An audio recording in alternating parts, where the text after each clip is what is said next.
नमस्कार दोस्तों। आज मार्केट में एक प्रॉफिट बुकिंग वाला दिन रहा। सुबह से देखेंगे तो ऊपर से मार्केट मतलब नीचे ही खुला। जो हम कल एक गैप वाला जो सीन था, कुछ अभी क्या है, मार्केट में थोड़ा है ना सस्पेंस में चल रहा है।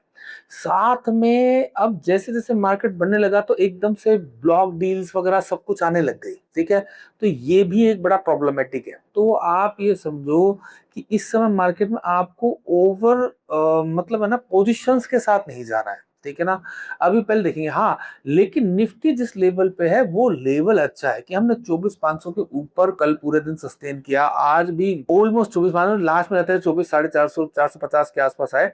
लेकिन ठीक है, वो अपन मान के चलते हैं। तो एक अच्छे सपोर्ट के पास हम बैठे हैं। लेकिन अब हम देखेंगे कि अगर हम यहाँ पे चाहते हैं, ठीक है, तो ये भी हो सकता है अगर पीसीआर अगर बहुत ज्यादा था, इसी वजह से हमें वहां से गिरावट देखने को मिली। लेकिन पीसीआर की वजह से जो हमें गिरावट देखने को मिली, वो अगर गिरावट पीसीआर की वजह से ही थी तो यहां से कल हमें एक अच्छी तेजी देखने को मिल सकती है।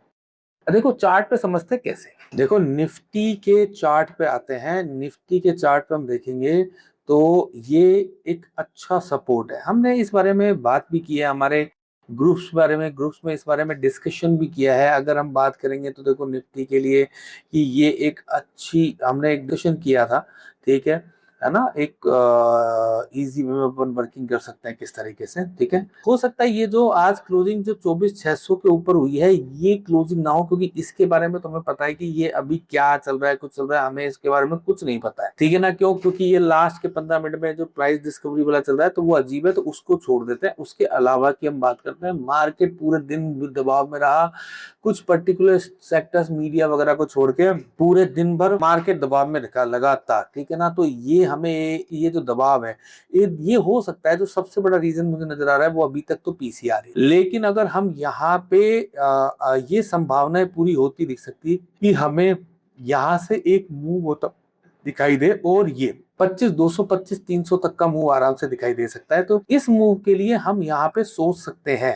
ठीक है, लेकिन अपना रिस्क रिवॉर्ड संभाल के रखें। एक बार 24,000 के नीचे सस्टेन करने लग जाए या 24,200 के नीचे भी सस्टेन करने लग जाए तो वहां पर आप ज्यादा इसमें सोचने का नहीं। बस 24,200 के ऊपर नीचे सस्टेन करने लग जाए तो इस ट्रेड से सीधा निकल जाए, इससे ज्यादा इसके बारे में ना सोचें। अगर बैंक निफ्टी देखे तो बैंक निफ्टी भी ये प्योर सेम ही सिचुएशन में आपको नजर आएगी।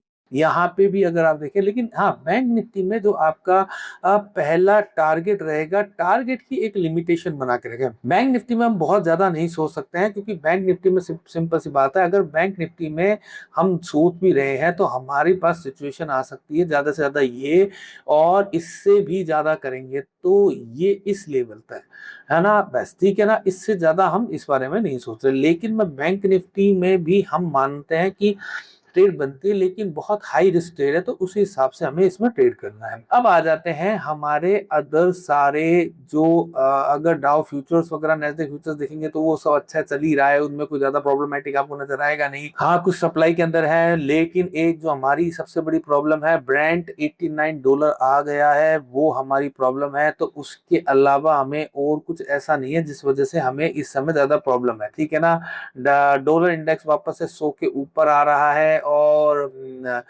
यूएसडी आईएनआर देखोगे तो इसमें आज हमें कमजोरी देखने को मिली। तो कुल मिला के सिंपल सी गणित है कि मार्केट इस समय बहुत ज्यादा अच्छा नहीं है, मतलब, और बहुत ज्यादा बुरा भी नहीं है, दोनों तरफ जा सकता है।